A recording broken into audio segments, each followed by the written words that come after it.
Ruari Yes. Fairbairns. What's up, man? Good to have you L-Dog. back. So L-Dog. good to be here. Are we gang L-Dog. members now? Faux show. Wow, dude, I from know. across the pond with your accent saying the faux I show. watch a lot of movies. That's good, man. What else you got? Let's hear some other stuff. I don't know, brother. Brother? Oh my god. Okay. That was like a mixture of gang meets the guy, the cartoon character from Lucky Charms. I'm just gonna say. Love it. What up, brother? Don't Yeah. be touching my Lucky Charms. I don't know that one, but it sounds good. Me neither. So, you know what's really funny, man, is so we'll get to introducing here in a moment. But one of my tightest friends on the planet is Fraser Bailey, and Fraser's from New Zealand, and he lives here in the U.S. now, but he still obviously has a very heavy New Zealand accent.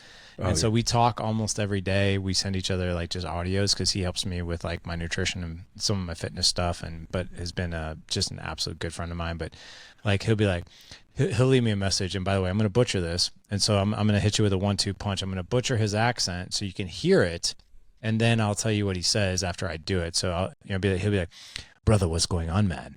So listen, man, you need to be adding more dark berries to your diet, man, because, they're filled with antioxidants, man, and they are great with fiber, and they're very low glycemic. So you're not going to have like these ridiculously spikes in sugar, and you won't have any cravings, and you're going to have the benefit of these dark berries, my friend. Now that's terrible. And when I send something like that back to him, because he makes it sound way cooler than I do, he's like, dude, you literally sound like you are trying to be Australian with South African, and it just doesn't work. I got David Attenborough, actually.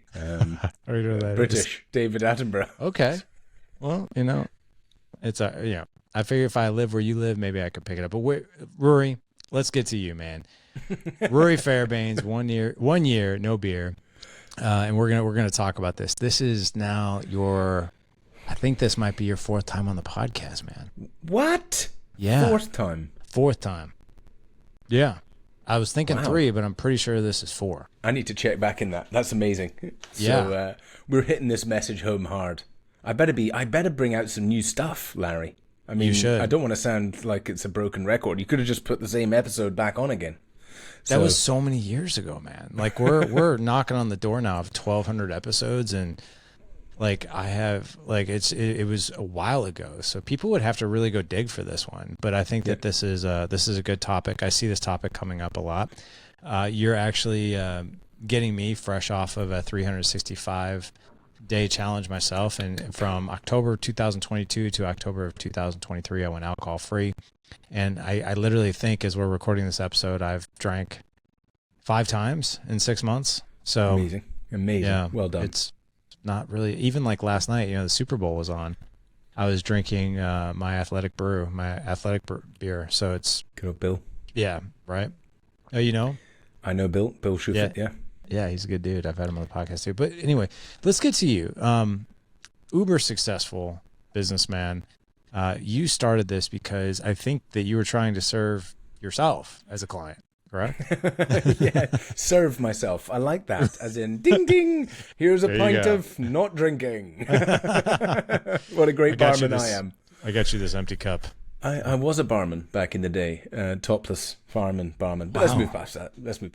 So, yes, gosh. Well, I mean, the short version is, I was an oil broker in London. And for those who don't know what that is, imagine the trading floors with the guys all yelling at each other with coloured jackets. Move that behind computer screens. It was that. Lots of shouting and yelling. And in between, we were looking after markets, staring at screens, shouting at each other all day long. Super high pressure, very, very well paid. Absolutely loved it. Great world, just licensed to take people out and get them smashed, which was basically my job, to trade, help people do good trades and then take them out and get them smashed. And the more smashed you got them, the more money you made. I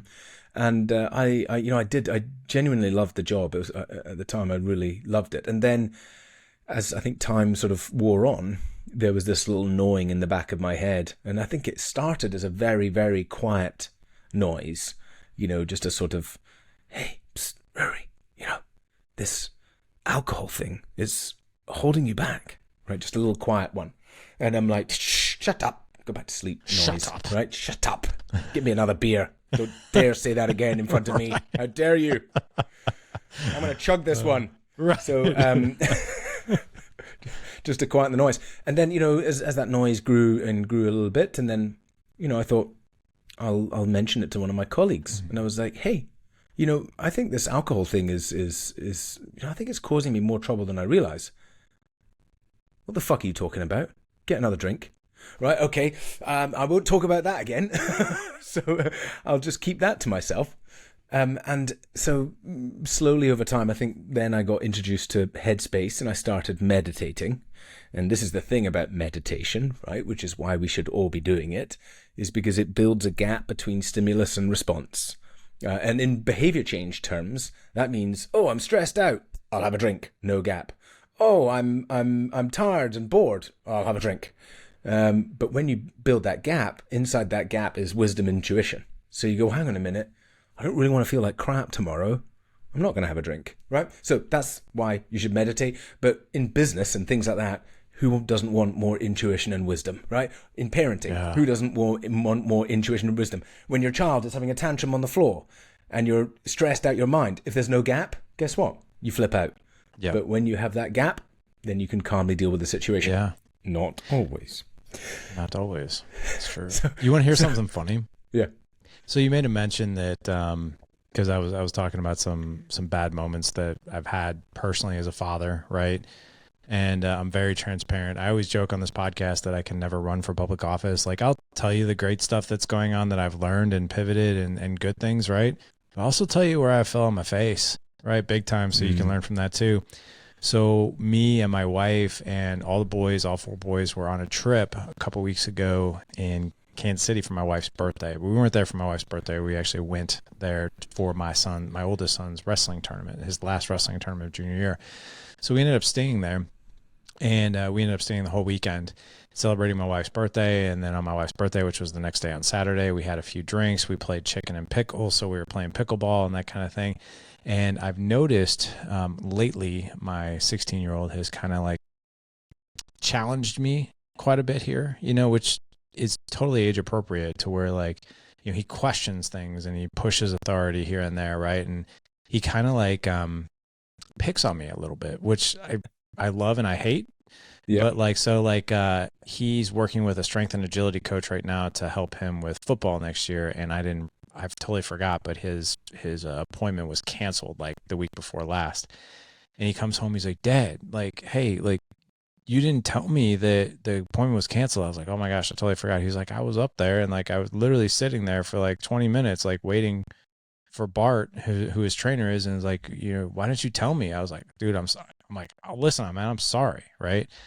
And then but he's kind of been doing that lately. He kind of calls me out, and I'm like, and I've been apologizing to him like over and over again, but he does it. The delivery is like, boom, like a little bit in your face. Right.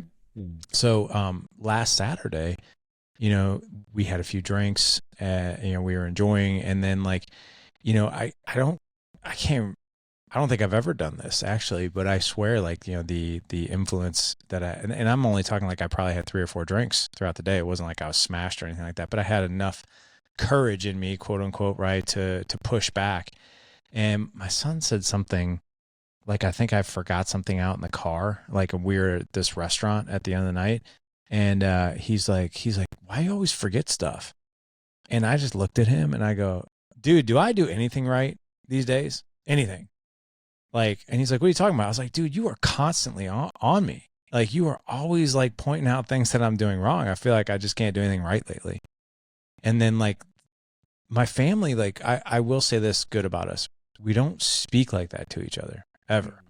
And when I said that to him in that way, like the whole table was like, whoa, what is happening here? And even my wife was like, hey, like, can you guys calm down a little bit? And it wasn't like anything, like we weren't causing a scene, but I would say like on a scale of 1 to 10, 10 being like the biggest outburst you've ever had. And it was like a 6, right? And my family's used to us not going over like decibel 2.5, right? And I'm sitting here thinking like, you know what? And then the next day, like, I apologized to him. I was like, sorry for being sorry again, right? But like, the funny thing was, I was really reflecting on that. My wife was even like, hey, you had a couple drinks during that day. Do you think you would have reacted the same? And I was like, no, I wouldn't have. Yeah. I wouldn't have. I was like, I guarantee that had a lot to do with it. And it was a really, like, and like I said, I've never done that actually since, well, I started Dad Edge in 2011, right? Good Dad Project. And it was because I spanked him when he was 4. And I would say, like, that was like the last, like, really, like, earth-shattering outburst I had. But yeah, I think, and there was alcoholism involved, but I don't think that would have happened otherwise. Wow. Well done for sharing that. Yeah, it's interesting how these things play a part, right? Totally. Like, I think a lot of think people that don't do the math. And I think it takes quite a long time sometimes to do the math. A lot of us are completely in denial that alcohol is really a part of it. And also we poo-poo that voice. It's not really the alcohol. I'm stressed and I'm tired. I'm sorry. Daddy's stressed. Daddy's tired. Right. Alcohol's causing both of those things, just so you know. Alcohol specifically attacks your stress coping mechanisms because all drugs beget themselves. And so by forcing you to be able to deal with lower amounts of stress, you therefore need to drink alcohol again. And alcohol significantly disrupts your sleep, which makes you tired. And sleep deprivation, guess what it drives? Compulsive behavior. So those two are loops. Really? Yeah. Alcohol is like that in all areas of your life. So if you look at relationships as an example, alcohol causes problems in relationships, but problems in relationships drive compulsive behavior. And that's it. It's an insidious drug like that because it has all of these intertwined cycles. And we don't realize it. We're looking at these outcomes, problems in my relationship, not sleeping well, all of that. And we're not attaching it back to this as a main source, if you like. It's interesting. I mean, I always knew that alcohol disrupted sleep, but I didn't know sleep was, as it should be like common sense, but is associated with compulsive behavior. Yeah. Well, so what's so interesting about sleep now, and this is what we try and help people understand. So in our complete control program, we use the Aura Ring. And it's all very well to have the data, but we take this 1,000 times up the notches. So I call this the ass kicker. And I call it the ass kicker because fully grown human beings, men, women, they know they should sleep well. They know they should exercise. They know they should meditate. They know they should do breath work, but they don't fucking do it.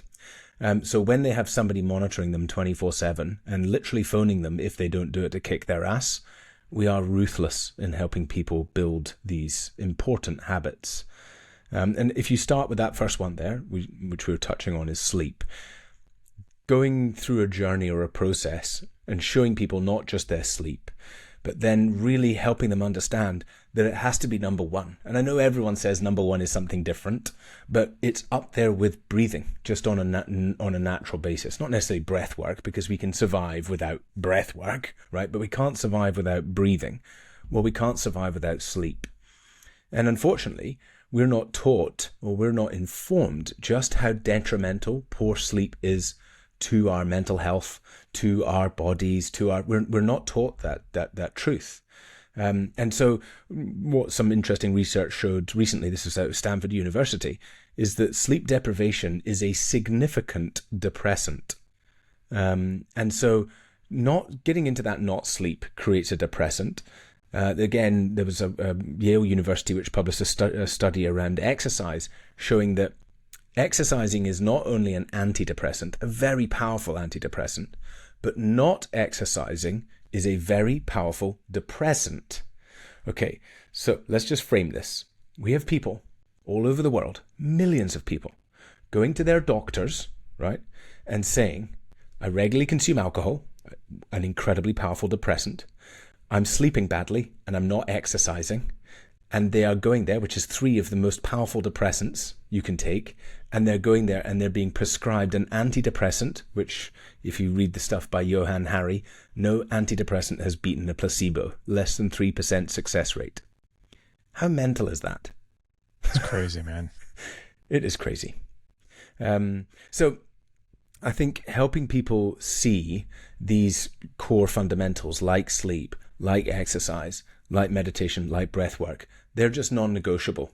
If you want to be able to handle a high level of stress in this world, if you want to be able to show up and do things, build a business, be successful in your career, and you don't want to significantly, fuck up whatever you want to do, your health, mental health, things like that, then these 4 are non-negotiable. Can you talk a little bit more about the importance of breath work and mindfulness? I mean, I think, gosh, if you really look at how we're just bombarded every day, like all you have to do is open up social media and you'll find somebody talking about breath work. You'll find somebody talking about meditation. Yeah. What does this have to do with sleep, alcohol? Like, how do all these things intertwine with each other? Completely. Well, excuse me. So let me just wind you back a couple of steps before I dive into that, okay? And this is on the journey of discovery of now helping hundreds of thousands of people all over the world take a break from alcohol, which we've done successfully with our challenges, 28, 90, 365, those wonderful things, is I saw the same thing again and again, is that people choose to have a drink again, and then they go back to problematic drinking pretty quickly. And it kind of set me on this discovery of saying, well, hang on a minute, I don't really want to just temporarily fix people. I want to give them a long-term, fully fixed solution. So what is it that drives compulsive behavior? Do we know what that is? And that's kind of what set me on this journey to understand what is driving compulsive behavior. We put together this program, which we've now run for the last 2 years, and it has been profoundly life-changing for many people who've come through it. And it's based on really 12 core drivers. The first driver of our source of compulsion, our desire to numb out, and this is relevant whether it is at the end of the day deciding to have a whiskey or a bourbon or taking the edge off, or it's when you have one you can't stop, and you might stop for 2 weeks or 3 weeks and that be okay. In fact, if you're like my ex-pro NFL athlete, 13 times Ironman champ, built a very large private equity business in the US, hugely successful, amazing human being, he said, look, I can stop drinking for a year, no problem. That's not my problem. But when I do have a drink, it's like I won the Super Bowl and I'm gone for 3 days. And I can't afford that, right? Because I'm destroying my business, I'm causing issues in my family, all of that kind of stuff. So he was very, very skeptical about coming on the program in the beginning. And then eventually he came into the program. He was like, I really don't think you can help, especially in the US. It's very indoctrinated that AA is the only way, right? If you've got a problem, you have to stop. And this is a major issue in the world today. That's not true. It's bullshit. Excuse my French. There is no disease. That's a lie.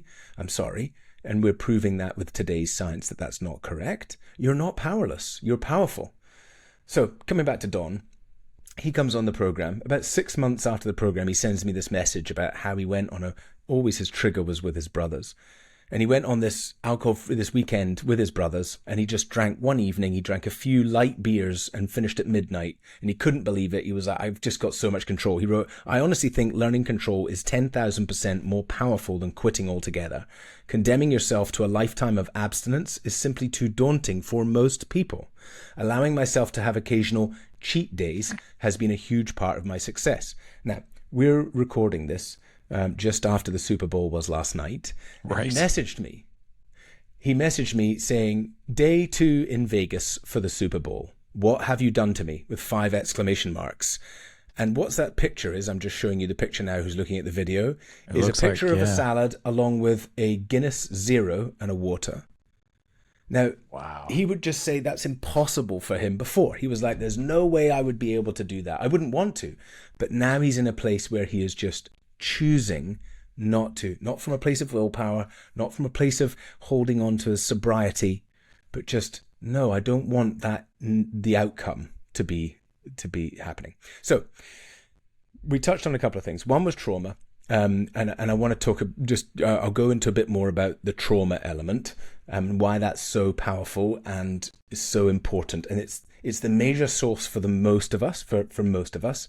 And most of us are not even aware we have it. And there's a good reason for that, right? Is that it's usually not of the conscious. Okay, and so what we've got is lots of people going into therapy, trying to talk about something from a conscious perspective that's not of the conscious. I'll come back onto that in a second. The second core driver is really stress. And this is why breath work is so key. So it kind of links into both. I don't know if you've ever done any very, very powerful breath work, but if you've ever done any very powerful breath work, you will probably cry. Something will come up with you. So you're like, well, why, if just doing some breathing, will I have this release? What's going on? And this is basically the ethos of the vast majority of the work by Gabor Mate, is to say that we have these emotions from our childhood, some we're not even conscious of, that are trapped inside of us. Wonderful book, The Body Keeps the Score by Bessa van der Kolk. Yeah, okay. Now, these emotions are toxic, right? If they are unprocessed over time, they become more and more toxic, right? So toxic, in fact, that we're not only just talking about compulsive behavior, so that desire to have another drink, that compulsion to go past another one, and whether it's drink or drugs or porn or gambling or work addiction, the world's most acceptable addiction, okay, any of those things. Especially now. Yeah, it's also a direct contributor to the vast majority of autoimmune diseases and disorders, right? But also ill health, dementia, Alzheimer's, cancers. So what we say is, okay, we're helping you change your relationship with alcohol, but we're actually a preventative health company. Because if we do the work on this stuff and we teach you these tools to mitigate your stress, calm down chronic stress, to regulate, self-regulate your central nervous system, then you are going to prevent ill health later in life. Does that make sense?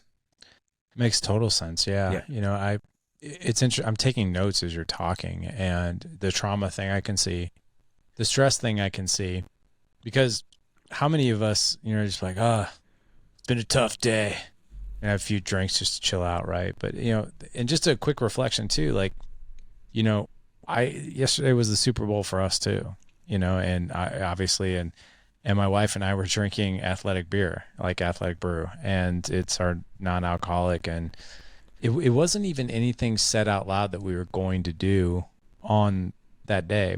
Like I grabbed one as I was cooking, and my wife's like, oh, she's like, you're not going to drink today? I was like, no. She's like, why? And I go, you know, I've seen Ruari tomorrow. I've really been, right. I'm seeing Ruari tomorrow, so he's going to keep me in check.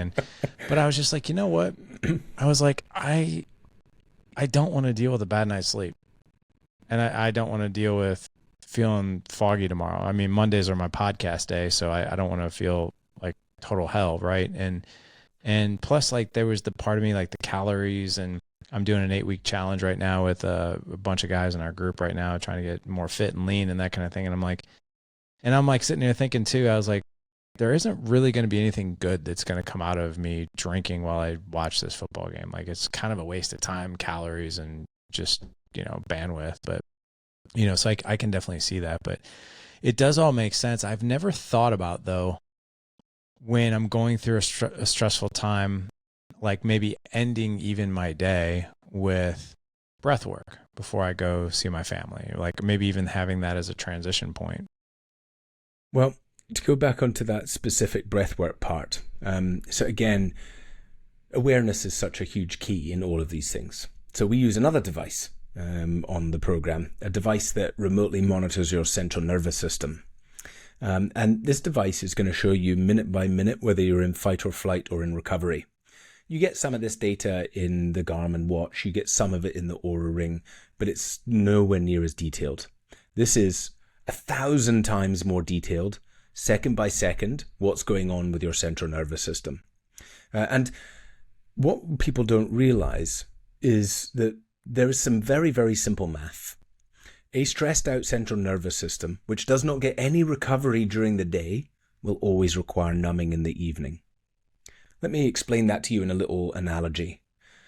Imagine a little, you know those little toy cars you get? They've got a little plastic dynamo in them. You wind them up and they shoot across the room, right? Yeah. That's your central nervous system. Now, if you're on the neurodivergent scale, so ADD, ADHD, bipolar, OCD, then your dynamo is even more geared. Okay? So the more you push it, the more it winds up, right?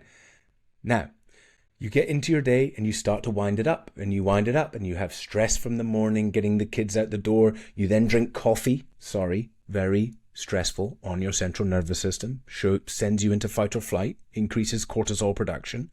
You drank last night, so again, increasing cortisol production. And more importantly, you drink regularly. Therefore, you've increased cortisol production over time, right? So you now have an even higher level of cortisol in your system. Then you wind up from stress from work and you keep winding up. And then you get home and you sit down and you put the car down expecting it to relax and you to go to sleep. And it goes shooting off into the distance. And that is your busy brain. Like, and you're like, I need to take the edge off. And guess what? Alcohol is so good at that. It's so good at taking the edge off for 15 minutes. Imagine a headache pill, right? Imagine you went into the pharmacy and you're like, I've got a headache. Have you got anything for me? And they said, yes, we've got this wonderful pill here. It's wonderful. You just take one to begin with. But then 15 minutes later, you'll need to take another one. And then 15 minutes later, you'll need to take another one. Keep taking them like that until you pass out. And then when you wake up in the morning, your headache's going to be 1,000 times worse. How successful would that headache pill be, right? And that's the truth about alcohol. That's alcohol, right? So when we look at this stressed out central nervous system, when we show you in data, right? And what happens is in the chart, right? Really what we want to be seeing is lots of green during the day. And we help you see that green is actually your organs regenerating. Green is your system, healing itself. Your brain going into neuroplasticity and regenerating. This is what happens when you are in recovery. And so when you get at home at the end of the day, because it's a bit like if you wind this car up, instead of always winding it up, all we teach you to do is that when it's at its top, this is when you just pause for a minute. And that pause could be breath work. So, for instance, the physiological sigh has been proven since the 1930s to be the fastest way, other than technology or drugs, for us to calm down our central nervous system from fight or flight to recovery. And what's the physiological sigh like? It goes like this. It's one long inhale, followed by a short, sharp inhale to the very top of your breath, and then a long, slow exhale. Let's do two together right now, Larry, and we'll go into parasympathetic. You ready? So, Here we go.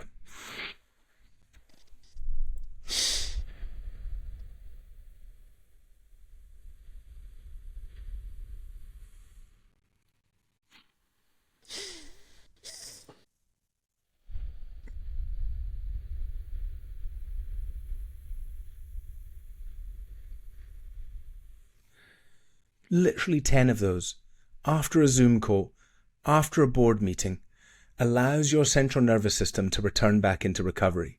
Now, what you see in the data is not that you go to recovery for a few seconds and then go straight back into sympathetic, well, you would if you had a coffee or did something like that, but actually you now spend the whole afternoon in parasympathetic, unless there's another outside influence or something comes in, right?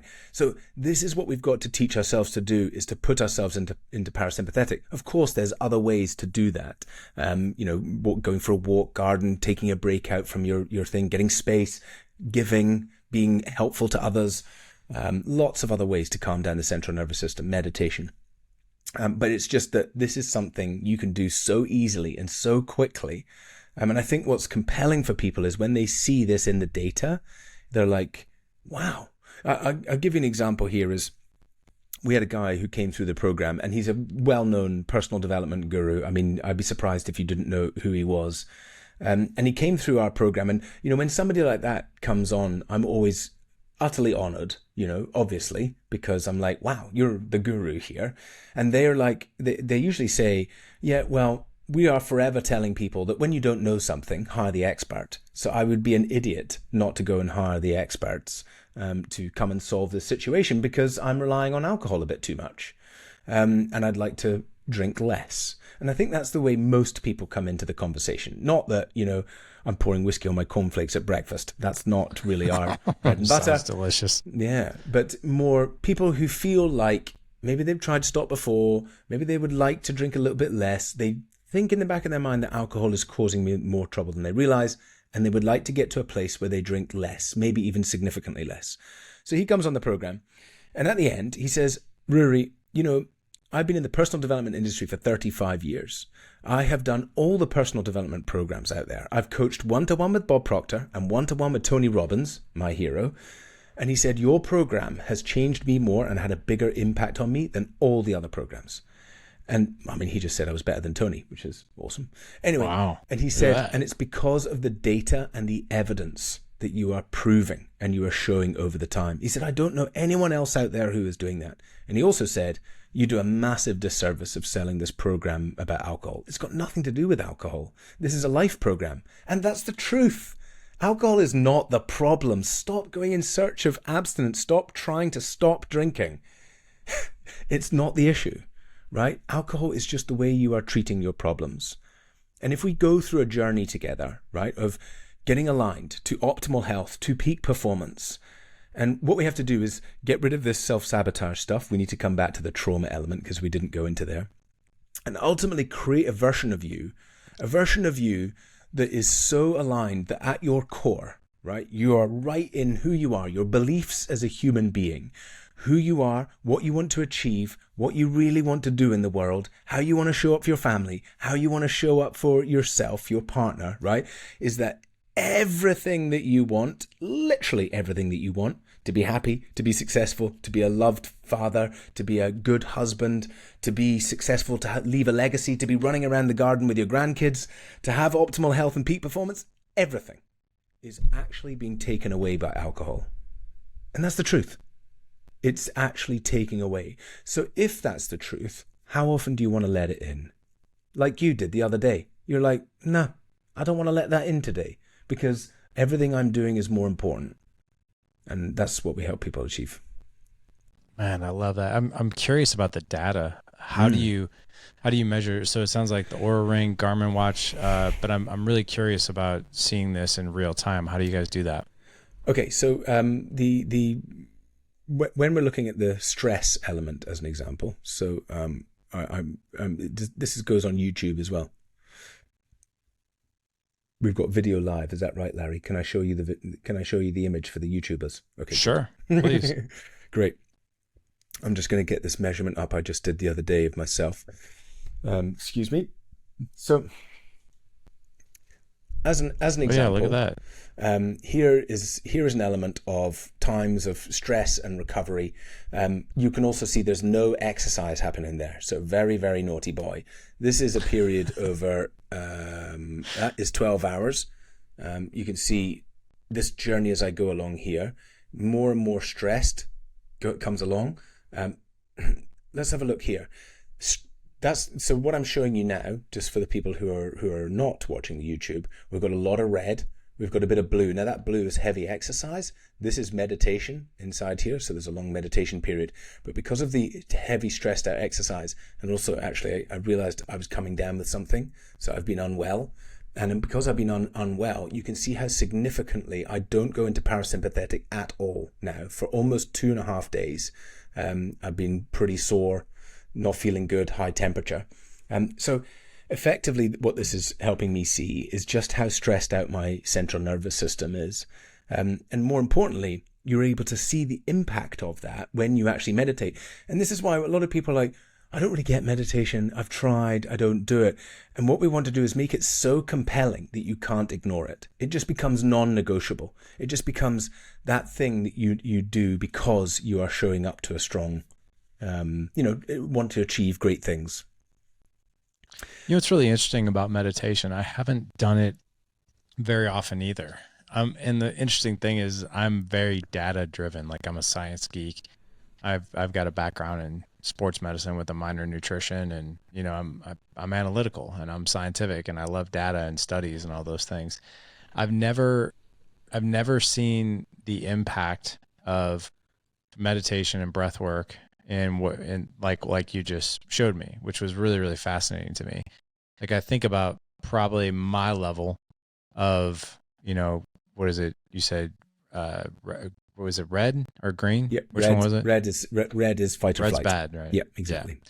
So I'd be really interested to see how often I'm actually in that. And let's do it. Let me send you the kit. Let's cook you up and take you through the process. Yeah, let's do it. I would love it. That'd be cool. You know, what's really funny though, is I've done breath work in the past. Like, so, you know, some of our calls that we do, like with coaching calls, we'll start off with some Wim Hof breathing. Yeah, great. And the interesting thing about Wim Hof is that when I do that, I literally feel like I just had two beers back to back. Yeah. Like I just feel very relaxed, like just, you know, it's almost that same calming mechanism as what that instant that you feel with alcohol, but without the alcohol. I also feel more clear-minded. I feel more energized, and it's like I feel like I'm ready to take on the world. So it's like I scratch my head. I'm like, why don't I do that more often? But if I had the data that you're showing, I know for a fact, because I'm just one of those people. I measure everything. Yeah. And if I saw that, I'd be all over it. Well, there's some more. I can throw in some more things here. So we used to use the Muse headset. Have you ever tried that? No, what's that? So it's an EEG, which you put onto your head here, and it listens to your brainwaves while you're meditating. And if you're distracted, it plays louder noises to let you know you're distracted. And if you can't start to calm down, it plays gentle tweeting birds. And your objective is to try and get as much of the gentle tweeting birds as possible. In the beginning, of course, you're shit, but you practice over time and you get more and more and more birds and you build up that thing. Now, it's a great piece of technology. It's really, really interesting to see the data.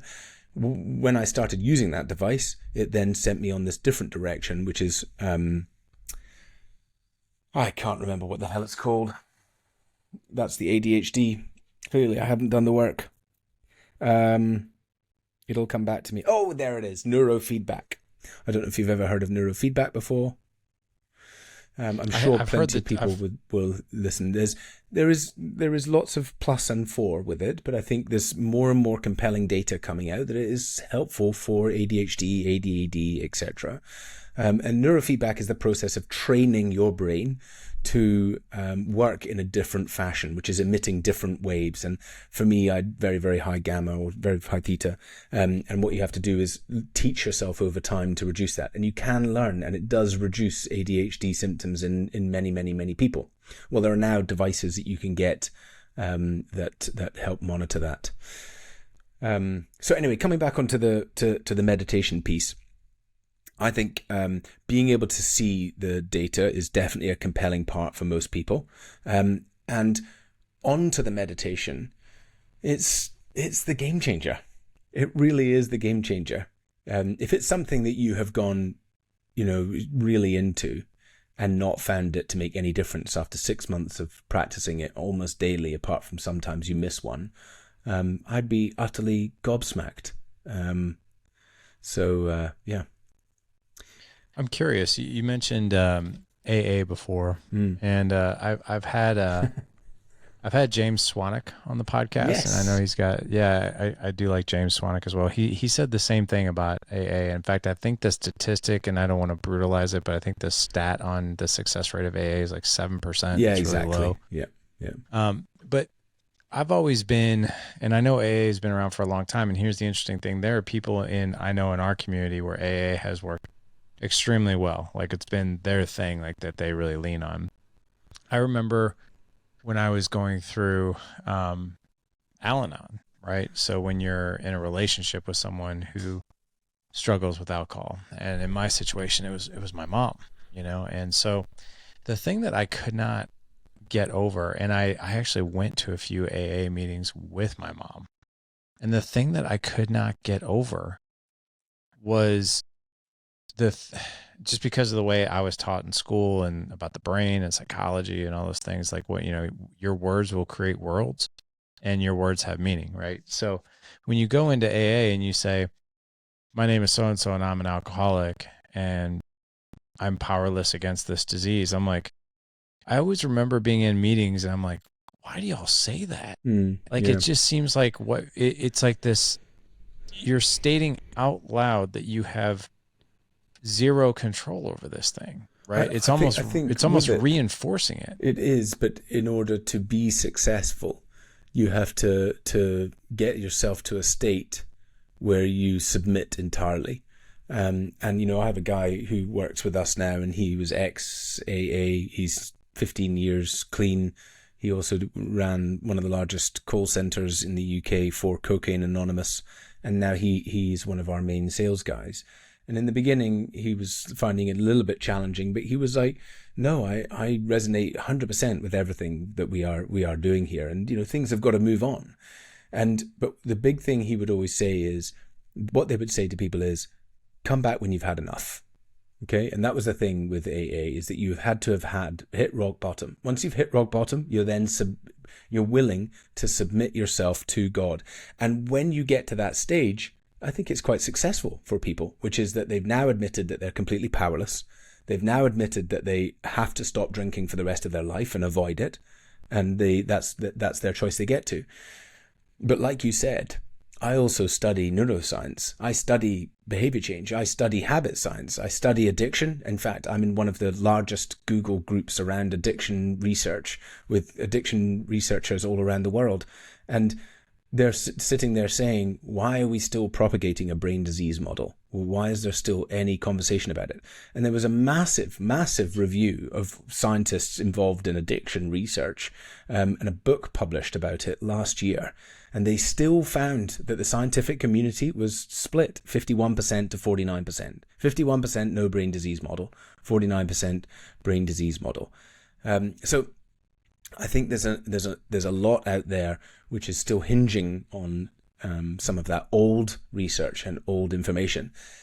And that being said, right, Larry, without a shadow of a doubt, you will have lots of guys who have either been through AA or a part of AA. And I may have sounded disrespectful earlier, but I should be 100% respectful and careful. If that is what you are in and that is what you have been indoctrinated with, then you should stick with it. Because what I'm saying is totally the opposite to that. And it can be very detrimental to somebody who is holding on to their sobriety using a system to stay with that. But I think where I'm coming at this from and proving it and being hugely successful with it is we are powerful and we can change the things that drive compulsive behavior. And yeah, genetics are a factor, as is inherited family trauma, as is epigenetics, as is brain disorders, as is trauma. All of those things are a factor into it. But instead of just saying to people that this is a disease and you have to submit and be powerless to it, why don't we take them through a journey of helping them understand what drives compulsive behavior? So we'll educate them on the things of our traumatic past experiences that drives compulsive behavior. It's a huge driver of compulsion. Stress, our relationships, a lack of meaning and purpose, connection to those and others around us, our environment, our emotional regulation, our mental health, right? These are all of the factors. And when we actually work on those things and work to improve those things, or change our relationship with them, because some of them you don't improve trauma, you let go of it, I guess. So when you do the work on those things, well, then a significant amount of the compulsion is diminished or gone entirely. And again, I've worked with a lot of people in this community. I've been helping people in this addiction space now for nearly 10 years. And I've been told a lot, you can't do that. You can't do that. You can't do that. And also I've been told, well, he is one of those, right? Sorry, he should go to that place over there because he's one of those. I don't believe in that. I don't think anyone is anything, right? I think that what we need to do is find the right tools for the right individual, okay? And I have a guy who went 3 times to the Priory, which is one of the top rehabs in London, bloody expensive place to go to. 3 times he went back to problematic drinking within weeks of going there, which, I mean, come on.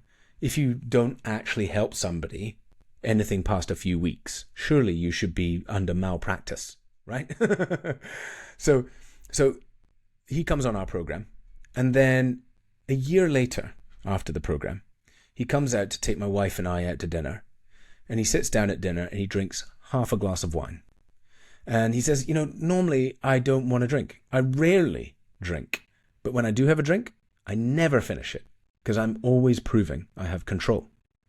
And this is the thing about our program, once again, is we have to do the work on the underlying drivers. We almost have to do them in order. trauma, stress, and then onto the other conscious things. And once we've gone through that process to reduce the compulsion in our life, then we have to teach ourselves to control our drinking. Because it's just like all of a sudden driving a car from the other side. You have to teach your brain that it can control. We've all been running around going, oh, I'm an all or nothing person. I'm a pint drinker. Oh, once I start, I don't stop. Oh, we tell ourselves that daily. Every time we drink, we prove we're somebody that never stops at one. So if we're going to change that behavior, we need to start building those neural pathways. And this is where we get into the teaching about control, right? About actually setting up specific events or moments purely with the reason to come away from just to say, wow, I controlled my drinking there. That was amazing. You are now starting to fire together new neurons in your brain and teach yourself a different way. So you actually teach not just, you teach how to, my gosh, I'm trying to say something that is clicking for me right now and I'm having a hard time with it, which I guess it would mostly be this.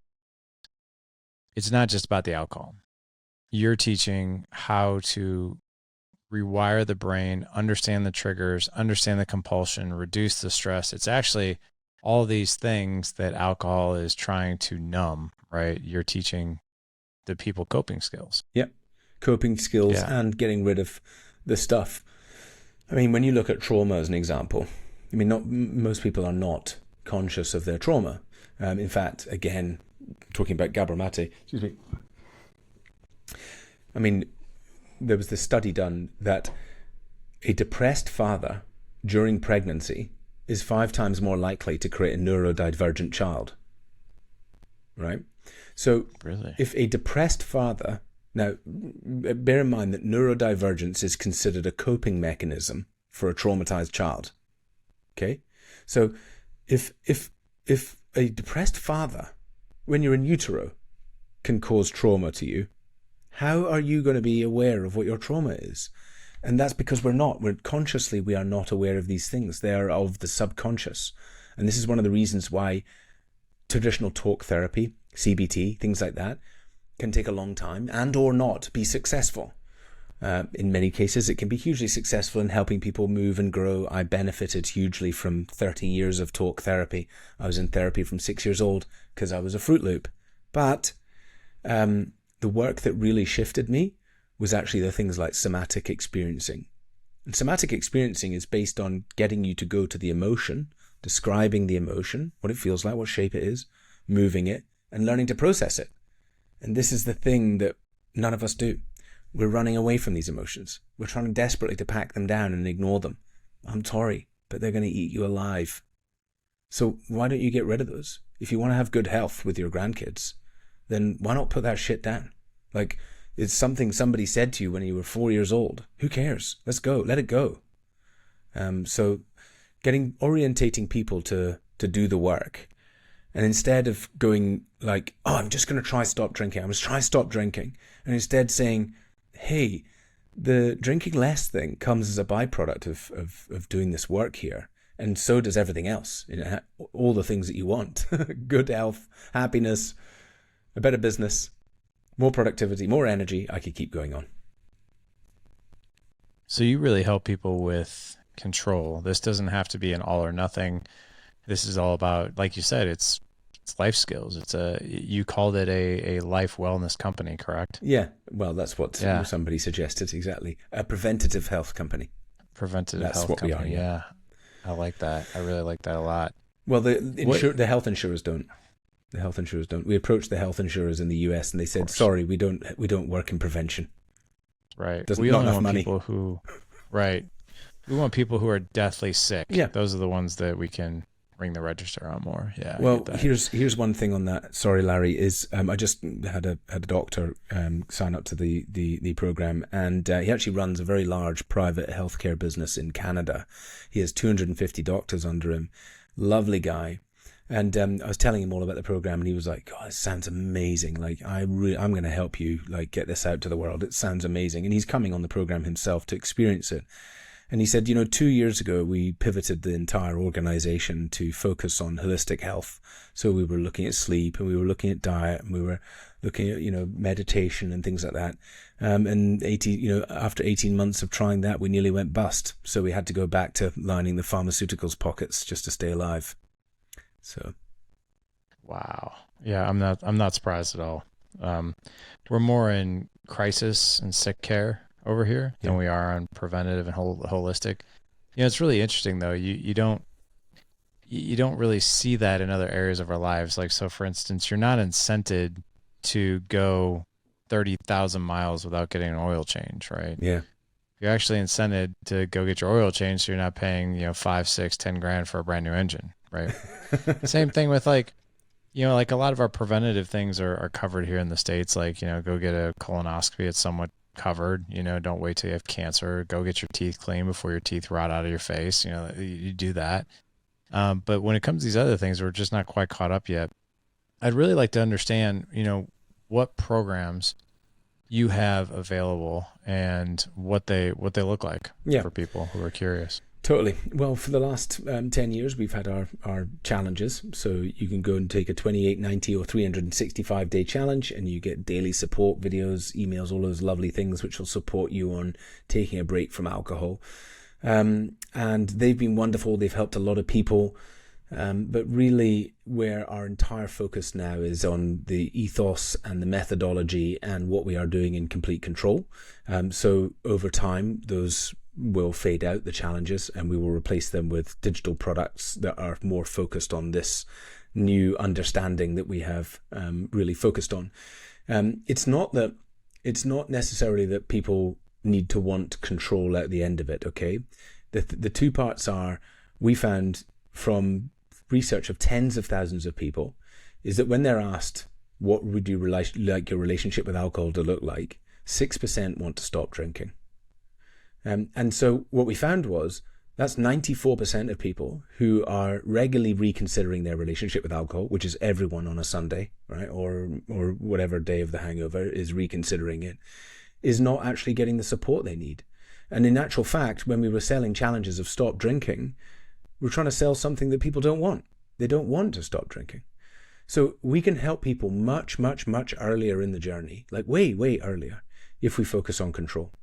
Now, the big thing about this is that when we take them through this journey and we help them understand that literally everything that they want, truly their own decision inside, not us brainwashing them, but just scratch off the layer of bullshit marketing, scratch off the crap that they've been taught and believed and made to believe, and what you've got underneath of what somebody really wants at their core, most people choose not to drink or don't drink as much. Now, 93% of people choose to be alcohol-free after the program because they continue doing the work.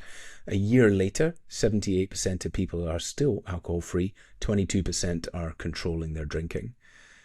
So what we are focused now on is this complete control thing. Now, hopefully in the not too distant future, complete control will be in an app. We will API into things like Aura. We will use AI coaching to be able to support people. That is what we are working furiously on now. Those programs don't exist just yet. So if you want to come on a journey, and I think in reality, you feel like alcohol is maybe just holding you back a little bit. You feel like you could do more. You feel like you aren't quite achieving the best you could, and you'd like to drink a little bit less, then I would highly recommend checking out our Complete Control program. It is revolutionary. Last week, we just signed a deal with the largest rehab referral business in the UK. It's extremely exciting, and they're saying there is nothing out there in prevention like what you are doing.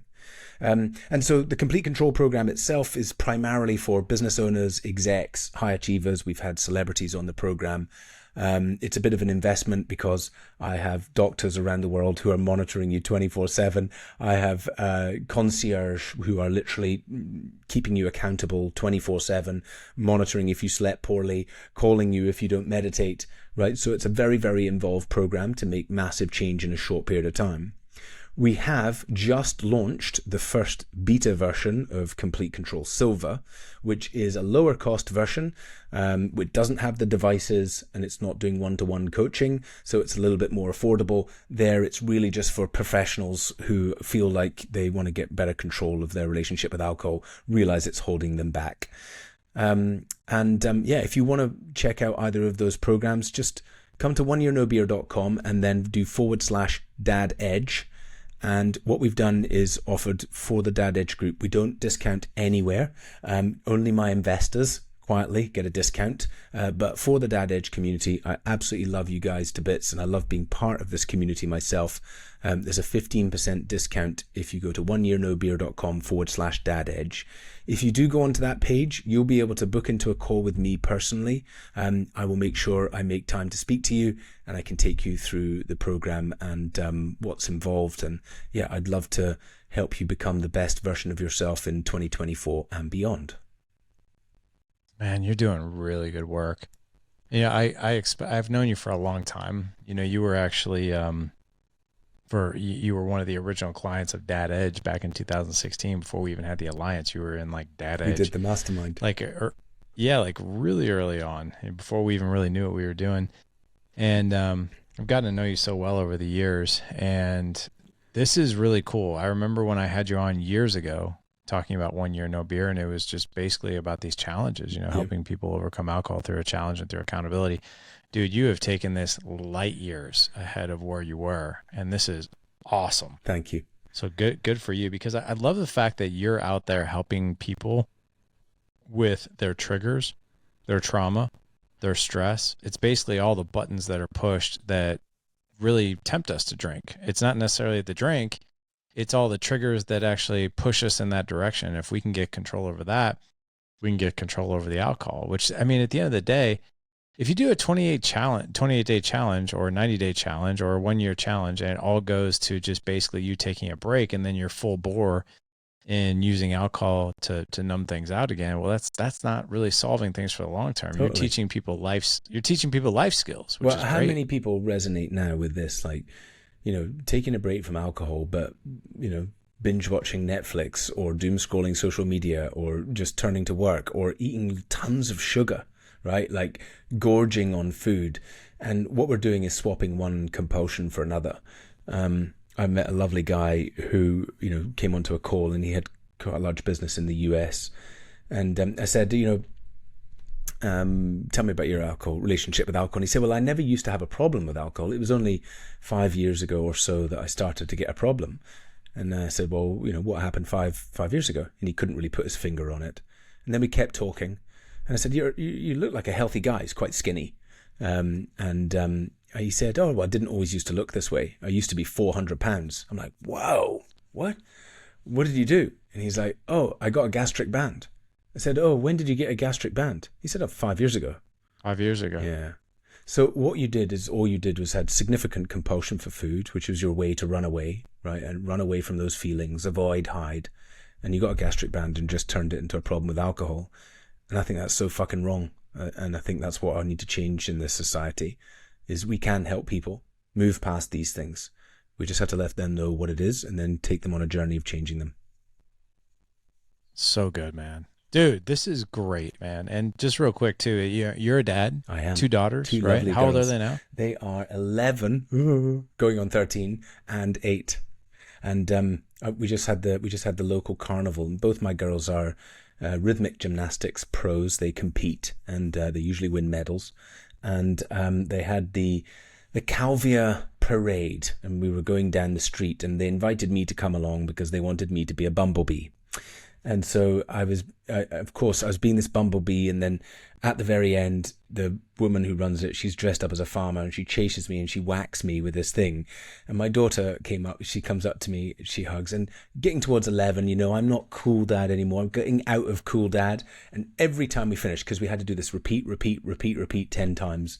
Of course, I put my all into being a bumblebee, as you'd imagine. Right, of course. And she's like, Dad, you're the star of the show. And I was like, honey, thank you so much for saying that. That's a lovely thing to say, but it's not true.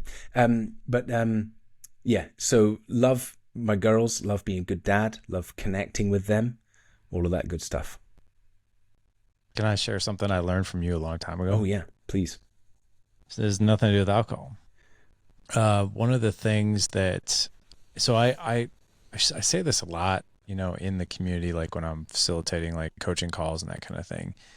And I always say this, man, but like whenever I facilitate a call with a group of men who are doing life with us in the Alliance or in the Dad Edge boardroom, which is for our business owners, I always, yes, I'm teaching and training, but I always keep a very curious ear open for these life lessons. And dude, there isn't a coaching call that I don't call on a man to share something, whether his own experience or how he views the world. And I'm like, man, I'm going to take that and run with it. There was something that you said, believe it or not, 8 years ago, and I remember it. And it was in the Dad Edge Mastermind, because like there are some things that I'm good at and there are some things that I'm not so good at. And the things that I'm good at when it comes to playtime with my kids, I've always been really good with my older kids. Like, hey, let's go to the gym. Like, let's go shoot guns. Like, let's throw the football. Like, let's go play catch. Like all these more physical and kind of things that we do. It's the little kid stuff that I always like struggled with. Like, you'll find me easily playing like Legos and board games, but it's not like my jam, right? Like it's not like I get super excited to do that stuff. And I struggle with it. And I'll never forget you inspiring me and allowing me to look at that in a very different way. And I'll never forget like how often you would share that you would play like tea party and dolls and dress up and all this other stuff with your girls. And I'm like, and I remember on a call vividly, and I'd be like, why do you do that? Like, how do you do that? And you're like, oh dude, I love it. I was like, well, why? And he's like, well, because number one, when I do that stuff, it takes me back to when I'm a kid, like carefree, don't give a shit about anything. Like I can actually like play again. He goes, but I'm also viewing the world how they're viewing it. And that's pretty cool. And that was 8 years ago, man. And I still remember that. And it's still like, here's a great example. My 8-year-old he turned 8 over the weekend, and he got like all these like little Mario and Luigi figurines. And he was sitting at the dining room table, just playing with these figurines by himself. And I could have been easily cooking dinner, which I should have been doing. And I was like, actually, no, I was washing dishes. And I look over at him and I'm like, these dishes can wait. And I go over and I sit next to him and I'm like, teach me what you're doing. And we just got really involved in the playtime with what he was doing with Mario, Luigi, and, all the figurines that he was playing with. And I had remembered like I'm seeing the world as he sees it. I thought it was really fascinating. And 2 minutes later, I could have cared less about the dishes that I had to do. But I love the fact that when you did life with us, man, like you taught me and others that lesson, and I'm forever grateful for that lesson. It's a lovely thing to say. Thank you, Larry. And I know, I mean, that whole experience of being on the mastermind changed how I was as a parent. And I built some incredible friendships who I'm still friends with today. So Ashton, as an example, I talk to Ashton regularly, been out to see him in Seattle, meet people from the interweb in real life. But it was, I think, that bond you create with guys, especially if you meet, similar, I was very entrepreneurial at the time. And so meeting other entrepreneurs, but also dads, for me, that was a huge connector. And then I think the bond is different. I mean, meeting two business people in the same wavelength, whatever, we do that all the time. But meeting two people who have decided to invest in being a better parent, especially male, pretty unique humans. So I think that's why it creates these really strong friendships, is because you almost know the other person. You're like, you're a good person. The fact that you're in this room and you've invested in this, you're a good person. So yeah, it was an amazing experience all that time ago. And what a journey it's been with you, Larry. And I haven't met you yet, so we need to change that. It's happening. Me and my 4 boys and Jess will come across the pond to Mallorca. that will be, you'll be like, as soon as we leave, you'll be like, oh, I'm so glad I have daughters. They're crazy. Those Hagners are crazy. Well, I take my girls out. I take my girls out with fathers with boys, and they outride them, outclimb them, outrun them, outthrow ball. They just and they're like, good God, your girls are like two little boys. Super proud of that fact. Yeah, look at that. They're cool, hardy. man. Yeah. That's awesome, man. Well, guys, not to worry. We're going to have all the links in the show notes. You'll be able to connect with Ruari. This was awesome, Ruari. Thanks. Really, really enjoyed this. You'll be able to connect with Ruari. Just head on over to thedadedge.com/Friday146 for this show. Again, thedadedge.com/Friday146. We'll have the link in there, 1 year no beer /Dad Edge. And by the way, from my heart to yours, you don't give discounts to anybody else. I am forever honored and grateful, and thank you for your generosity for offering our audience that 15% off. That's 100%. Very kind of you, man. And I know discounts always help sometimes, but guys, if you're listening and you feel like alcohol is holding you back a little bit, just reach out to me. Just like ping me on Insta Shazam. I'm quite responsive on there, or Facebook Messenger. Blah, blah, blah, blah. God, I'm getting old. Forget TikTok. You won't get me there. But Facebook Messenger or Instagram, and shoot me a message, and I'm happy to ping back and forward some conversation with you and try and help and try and support you. So yeah, I'm here. This is my jam. I am one of the world experts at helping people change their relationship with alcohol. What we are doing is entirely pioneering and disruptive. And it's an exciting space. So yeah, if I can be of service, ping me. And thank you, Larry. You got it, man. You bet. Like I said, gentlemen, head on over to thedadedge.com/Friday146 to connect with Ruari. We'll have all his links in the show notes. Ruari, thank you so much for coming on, man. This was awesome. Thanks, man. Appreciate you.